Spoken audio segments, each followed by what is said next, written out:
Salut à tous, salut les Rays. Aujourd'hui on va parler encore une fois de communication radio, mais plus particulièrement des fréquences HF. Voilà, donc les fréquences HF, pour ceux qui ne savent pas, c'est tout ce qui va se situer entre 3 MHz et 30 MHz. Donc c'est ce qu'on appelle également le décamétrique, les ondes courtes, à l'époque ce qu'on appelait également la TSF. Donc, à la différence des bandes, des fréquences VHF et UHF, qui vont être donc très haute fréquence et ultra haute fréquence pour l'UHF, elles ont des portées uniquement à vue, c'est-à-dire qu'une fois qu'il y a un obstacle, une montagne, quelque chose, une ville, l'onde aura beaucoup plus de mal à passer et va finir par disparaître. Là, l'avantage avec les bandes HF, c'est que l'onde radio va rebondir sur la ionosphère, c'est un peu comme l'atmosphère, et ça va nous permettre de faire des très grosses distances. Voilà, avec un Baofeng, on va dire que, enfin Baofeng, je dis ça vraiment pour vulgariser les postes, pour parler des postes VHF, UHF, on va dire qu'on peut capter un maximum 100 km, voire un petit peu plus en VHF, mais de poste à poste, on ne peut pas faire plus. C'est-à-dire que si vous voulez parler de manière beaucoup plus lointaine, si vous avez de la famille dans d'autres départements, dans d'autres régions, même dans d'autres pays, eh ben, ça ne sera pas possible dans une idée d'effondrement. Il faut savoir que pour la moindre petite catastrophe, que ce soit une inondation ou n'importe quoi, alors imaginons si c'était plus grave, la première chose qui va planter, qui va lâcher, ça va être le réseau de télécommunications, donc le réseau téléphonique. Et c'est ce qui nous relie au monde entier. Donc sans ça, on est bloqué, on est isolé, et on n'a plus que notre quartier, notre ville, et c'est tout. Et encore, voilà, s'il n'y a pas le réseau téléphonique, notre téléphone ne sert plus à rien. Et donc on va un petit peu remonter dans le temps pour voir comment faisaient nos ancêtres pour communiquer sur de la longue distance. Donc on avait forcément les messagers à cheval, qui amenaient une lettre à une personne. Donc bon, ça prenait du temps, c'était pas forcément fiable. Au niveau sécurité, c'était pas non plus très performant, très intéressant. Après, on a eu les systèmes de sémaphores, donc c'était des bras articulés qu'on positionnait sur des sommets de montagne, qui se faisaient face, bien sûr, qu'on pouvait voir de loin. Et donc, il y avait des symboles qui correspondent à des lettres qu'on répétait sur de la longue distance, il y avait plein de relais, en fait, des sémaphores. D'où le nom des sémaphores maintenant en mer. C'est juste voilà, un souvenir par rapport à ces sémaphores-là. Et après, on a eu le télégraphe. Donc, je ne sais plus, l'un des deux. Donc c'était du morse, mais sur des câbles. Donc il n'y avait pas d'onde, ça ne rentrait pas en jeu, il n'y avait pas d'onde en question. Donc c'était d'un point A à un point B, un peu comme c'est l'ancêtre des lignes téléphoniques de maintenant, modernes. Et après, on a eu le morse sur les ondes courtes. Parce que les ondes courtes, c'est les premières ondes qu'on a découvertes. Parce qu'on n'avait pas encore les moyens techniques à l'époque de monter plus haut que la bande HF. Donc, grâce à ça, on a réussi à communiquer de manière internationale via du morse. Donc, c'était des simples points et traits. Et après, on a réussi à envoyer de la voix. Et après, on a découvert les différents modes de modulation, AM, FM, USB, LSB, etc. Donc ça, on le verra un petit peu après. Mais voilà, grossièrement, ce qu'il faut retenir, c'est que sur les fréquences HF, vous allez avoir une portée énorme. Énorme. Les postes ne sont pas non plus très chers, c'est-à-dire que d'occasion, allez, on va dire qu'aux alentours des 100-200 euros, vous pouvez trouver des bons postes. Certes, ça va être des vieux postes lourds, gros, mais ça va être des bons postes qui vont être vraiment durables. Ça se garde quasiment à vie si vous en prenez soin. J'en avais déjà eu un à l'époque, plus jeune, je l'ai revendu. Là, j'ai racheté un Yaesu FT818, donc c'est vraiment la Rolls-Royce, on va dire, la 205, plutôt la 205 du poste décamétrique, parce qu'il est petit, fiable, compact, il y a tout d'intégré, donc c'est vraiment parfait. Et il fait VHF, UHF. Bon, voilà, c'était vraiment un gros plaisir que je me suis fait parce que je n'avais plus de poste HF. Et donc, on va découvrir la bande HF aujourd'hui dessus. Et donc, d'après moi, et je pense d'après d'autres personnes qui s'y connaissent un petit peu, s'il y a le moindre souci, la moindre coupure au niveau des réseaux de communication, Si vous avez besoin de contacter une autre BAD, d'autres membres de votre famille, des gens qui sont à l'étranger, le seul moyen, ça va être les ondes HF. Et donc c'est pour ça que d'après moi, il faut au minimum avoir un poste HF sur chaque BAD. Voilà, donc en plus, si on peut en avoir un dans le véhicule, c'est encore mieux parce que, encore une fois, VHF, UHF, ça portera pas très loin. Donc si on veut s'informer entre nous, se tenir au courant, eh ben, il nous faut obligatoirement ces fréquences, ces postes-là. Donc dans la HF, vous avez bien sûr les bandes CB. Voilà, ça va être le 26 et 27 MHz. Donc il faut savoir qu'au niveau des ondes, plus vous allez monter en fréquence et moins la portée sera importante. La CB, on peut porter loin, mais le souci, c'est qu'on dépend énormément de la météo, de ce qu'on appelle la propagation des ondes. Et donc, selon la météo, vous allez pouvoir peut-être porter de manière mondiale, vous allez peut-être capter à l'autre bout du monde, et peut-être d'autres fois, vous allez juste capter dans votre région. Donc, c'est vraiment très, très aléatoire.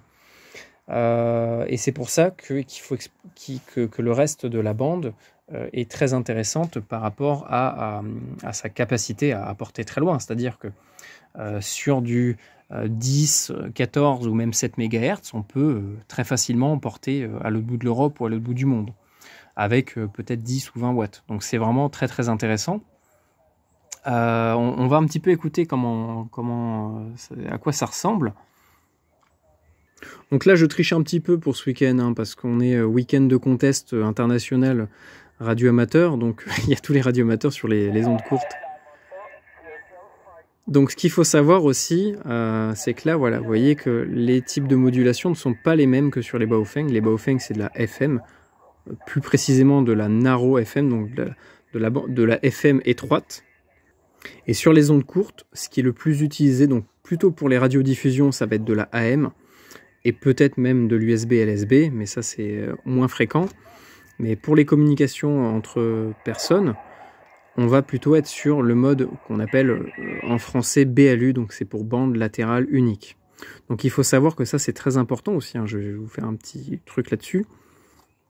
Donc la FM, c'est ce qui est plus lourd, et donc c'est ce qui va porter le moins loin, puisque ça va être très encombrant. En fait, on va vraiment parler au niveau de la modulation. Donc la modulation d'un signal radio, c'est de la manière dont on va l'envoyer sur les ondes. Donc il y en a plusieurs. Donc on a vu la FM, donc on va se mettre sur de la FM. Donc ça c'est de la FM. On a de la AM. Donc la AM, c'est un peu plus léger déjà que la FM, parce que la FM, on va avoir une porteuse, donc c'est un signal radio constant qui va être présent dès qu'on va transmettre, sur lequel va reposer notre modulation, donc notre voix ou un signal quelconque. La AM, ça va être uniquement ça va être une modulation d'amplitude, alors que la FM, ça va être une modulation de fréquence. La AM, donc c'est une fois qu'il y a de la modulation, donc la modulation, ça peut être de la voix, c'est-à-dire qu'à partir du moment où je vais parler dans mon micro, eh ben, ça va être modulé, et là, le signal va partir sur les ondes. Si je ne parle pas dans mon micro, il n'y aura aucun signal qui va être transmis sur les ondes. Donc ça permet d'être un petit peu plus léger. Je vais vraiment faire simple, hein, je vulgarise à mort pour pas perdre les gens, pour en perdre le minimum. Et après, mince, j'ai changé de bande au lieu de changer de mode. La LSB et l'USB, c'est un petit peu comme de la AM, mais en version encore plus légère, c'est-à-dire que on va moduler que de manière déjà beaucoup plus étroite, donc au niveau de la bande passante, on va dire de la capacité à faire passer beaucoup d'informations ou à faire passer beaucoup plus de bruit, ça va être beaucoup plus réduit. On va vraiment rester sur des bruits très essentiels, on va dire.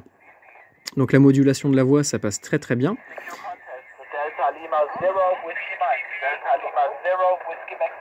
Par contre, l'inconvénient, c'est que si on n'est pas parfaitement calé sur la fréquence de travail,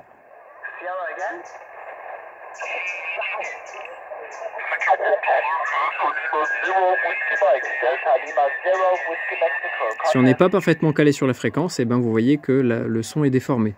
Et donc c'est un peu l'inconvénient, mais c'est aussi le charme de la bande HF. Donc qu'est-ce qu'on va retrouver sur les bandes HF? En fait, il y a quasiment tout et n'importe quoi, c'est-à-dire qu'on va peut-être retrouver il existe même des systèmes pour synchroniser les horloges entre elles. c'est ce qui va définir en fait sur les ondes HF. C'est là-dessus qu'on va définir en fait, qu'on va synchroniser toutes les horloges du monde. Donc c'est pour vous dire à quel point c'est super important comme bande. On va retrouver les systèmes de Morse, les radioamateurs, les systèmes de fax à longue distance pour les bateaux, pour les informations, pour de la détresse en mer, pour de la communication internationale aéronautique. Bref, on va retrouver plein de services différents, plein d'usages différents sur ces fréquences. Alors il ne faut pas croire que les fréquences sont à tout le monde, hein. Attention, tout est réglementé, il y a telle portion, c'est pour tel usage, etc. C'est quand même surveillé, hein. Il ne faut pas croire que c'est YOLO, on fait ce qu'on veut, ça ne marche pas du tout comme ça. Donc là, on va par exemple faire un petit tour des bandes radioamateurs. Donc là, pour l'instant, on n'entend que de la phonie. Il faut savoir qu'on peut également envoyer ce qu'on connaît, hein, le morse, hein, comme dans les films. Donc pour ça, il faut plutôt se mettre en bas de bande. Donc on va se mettre vers le 7.0 quelque chose. Et vous allez voir que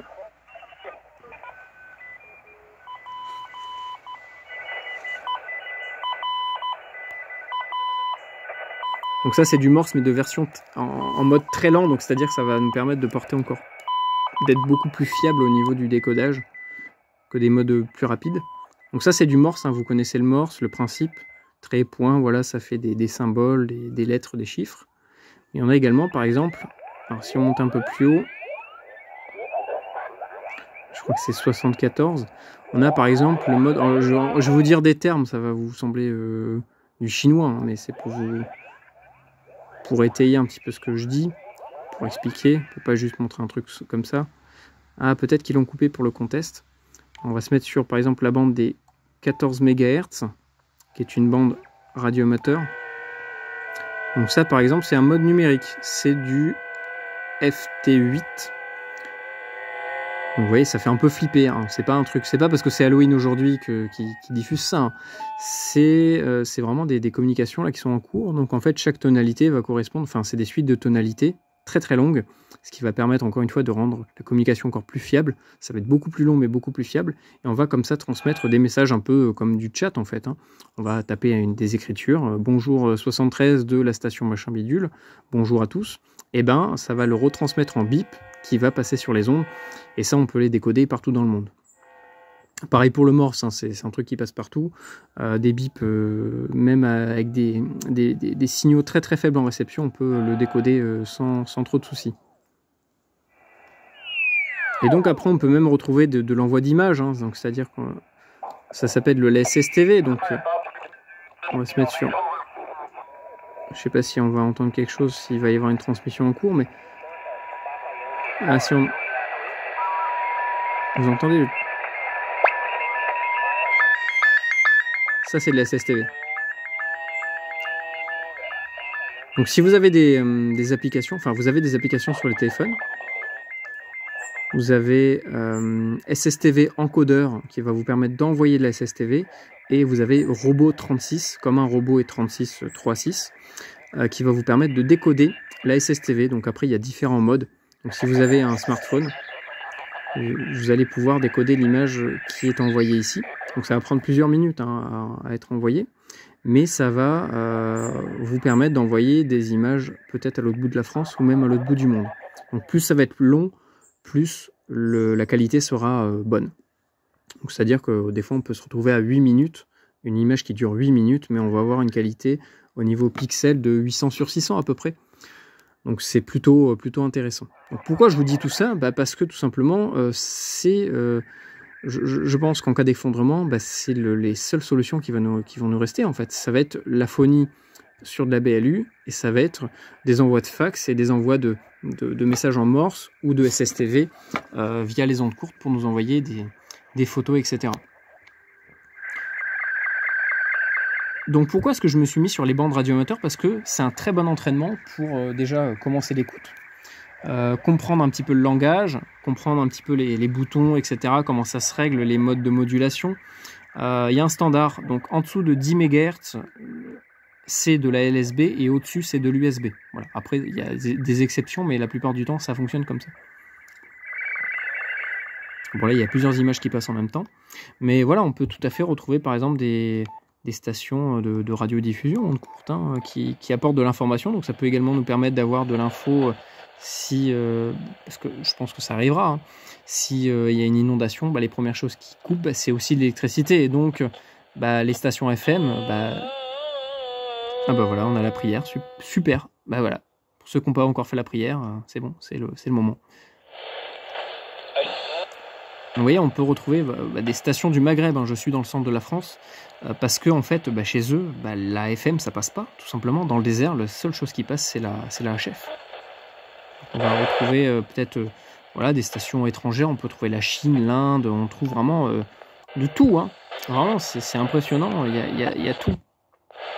Et ça, c'est vraiment très très important pour récolter de l'information, savoir ce qui se passe à l'étranger ou chez soi, si jamais on n'a plus de station FM à portée d'antenne.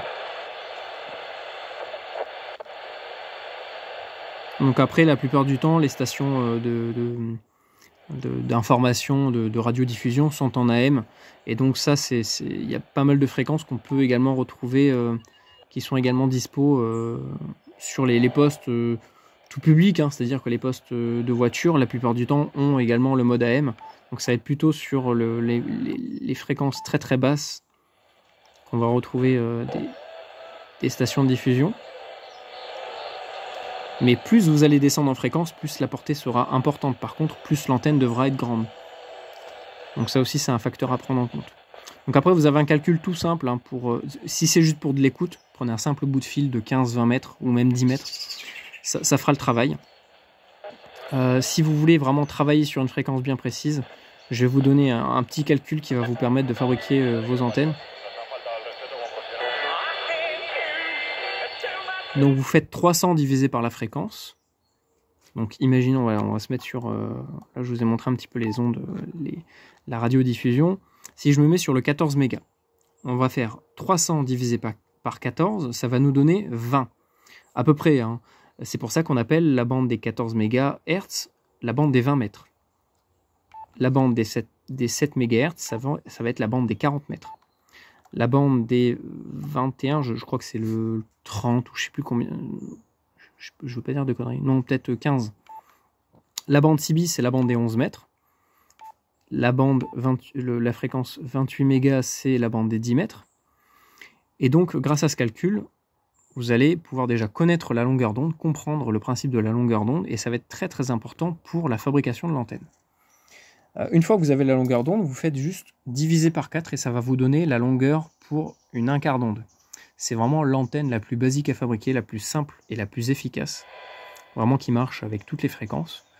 300 divisé par la fréquence, divisé par 4. C'est tout simple et vous avez votre longueur.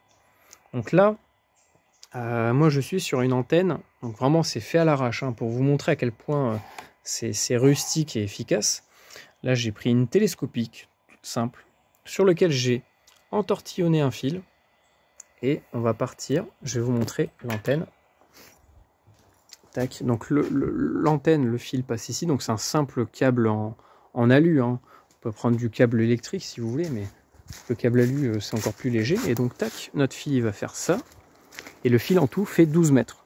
12 mètres pourquoi? Parce que j'ai voulu m'accorder sur la bande des 6 MHz. Et je vais vous en parler juste après. Donc vous voyez que le fil est accroché juste ici. Donc pas besoin de pylône, pas besoin d'énormes antennes. Un bout de fil taillé à la bonne longueur, branché à l'arrache sur le poste. Ça fait le taf. Donc bien sûr, faut quand même un minimum vérifier, voir si ça fonctionne. Mais pour vous montrer, voilà, c'est vraiment très très basique. Et donc, tac, hop, on va repartir sur le poste. Et pourquoi est-ce que je vous parle de cette bande? Alors, attention, là, vraiment, je fais un gros disclaimer. En aucun cas, je vous motive à transmettre quoi que ce soit sur la bande des 6 MHz. Mais pourquoi est-ce que je vous en parle? Parce que c'est un très bon compromis au niveau de la longueur de l'antenne, donc la longueur d'onde, de la portée que ça a, et c'est également une portion où, je vais pas non plus dire de conneries, mais il y a beaucoup de stations pirates. parce que c'est une portion qui est pas tellement utilisée. Je dis pas qu'elle est pas du tout utilisée, mais elle est pas tellement utilisée, donc pas mal de gens se mettent là-dessus, que ce soit en France ou partout dans le monde, pour dialoguer. C'est un peu comme de la CB, hein, vraiment, les discussions, souvent ça ressemble à de la CB des années 80, mais ça on s'en fout. On s'en fout parce que nous, ce qui va nous intéresser, ça va être de nous contacter entre nous et de nous tenir au courant. Donc attention là, encore une fois, je dis pas qu'il faut le faire, c'est juste vraiment pour vous filer l'information, parce que je pense que c'est bien d'avoir un poste, mais c'est encore mieux de savoir sur quoi se mettre. Donc on est bien en LSB, vu qu'on est en dessous de 10 MHz. Et donc vous voyez là-dessus, on retrouve par exemple des stations pirates qui vont diffuser de la musique. Donc c'est souvent des bateaux qui se mettent dans les eaux internationales et qui diffusent des communications, enfin de la musique en ondes courtes. Et vous voyez qu'avec un simple bout de fil tiré dans le jardin, à l'arrache, eh ben je capte des stations à l'autre bout du monde.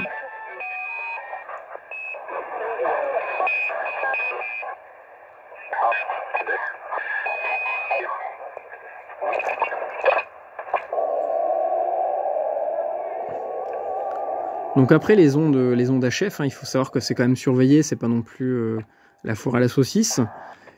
Mais en France, il y a une sorte pas de tolérance, hein, parce que je pense que de temps en temps...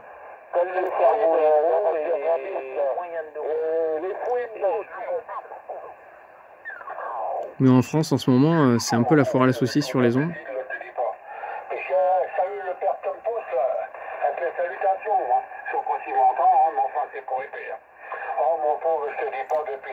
Donc voilà, ça peut par exemple vous permettre de vous entraîner à recevoir des signaux, pas transmettre, hein, attention, encore une fois, c'est illégal, hein, mais ça peut vous permettre comme ça de vous entraîner à monter une antenne, à capter des stations lointaines, à faire du décodage SSTV, RTTY, donc ça vous avez plein de logiciels dispo gratuitement sur internet qui font le taf. Mais vraiment, je pense que les bandes HF, c'est vraiment le seul moyen qu'on aura sur le long terme pour communiquer, s'informer et se tenir au courant, quoi. Donc vraiment, moi je vous motive à acheter un poste HF d'occasion ou neuf si vraiment vous avez le budget. Les antennes, vous pouvez trouver des antennes sur internet, c'est quand même relativement cher parce que les ondes HF, enfin les bandes HF, c'est des bandes basses et donc les antennes sont très grandes et donc ça va coûter beaucoup plus cher. Moi vraiment je vous recommande de fabriquer une antenne un peu comme celle que j'ai faite, ou alors donc là je ne l'ai pas pris mais je vous avais déjà montré un petit peu sur la vidéo de mes projets impression 3D. J'imprime des dipôles en fait.